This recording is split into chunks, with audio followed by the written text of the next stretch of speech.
Want your model's eyes to be visible through the hair? We'll use an MMD effect called Post-Alpha Eye.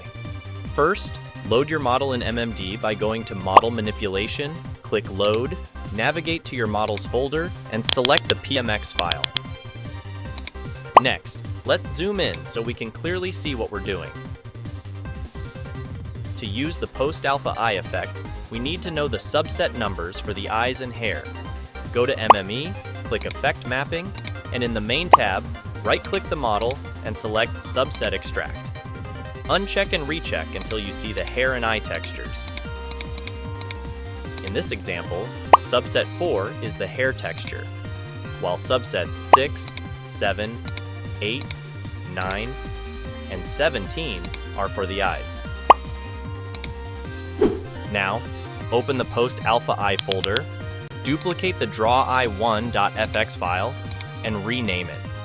For this example, let's name it draweye-uda.fx, since we're using Uda's model from One Piece.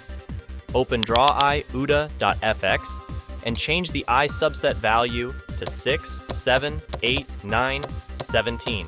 Then, change the hair subset value to 4. Once that's done, click File, then Save to apply the changes.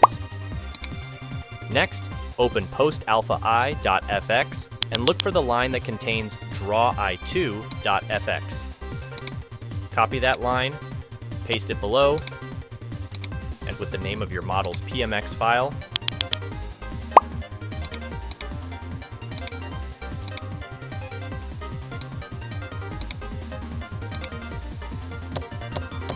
and draweye-uda.fx.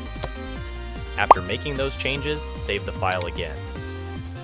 Now, in MMD, go to Accessory Manipulation, click Load, navigate to your Effects folder, then open the Post-Alpha Eye folder and select postalphaeye.x.